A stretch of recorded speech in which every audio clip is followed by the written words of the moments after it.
Hlavně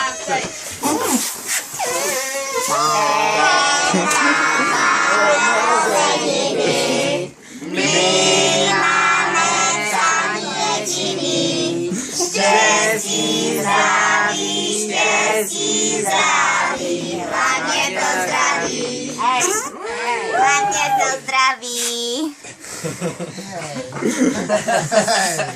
Poznáš něco do mý. Miluju tě. Tak to nebyl moc vážný, ale... Pojď Jiří, co je povíš ty? Tak teďka šmolilo pořádně to zapíjí. Jeden nádech. Cože? Pro všechno helium na světě, aspoň jeden nádech. Tak kdo ještě má? Komu můžu natočit? Ještě tebe, ne? Ještě já?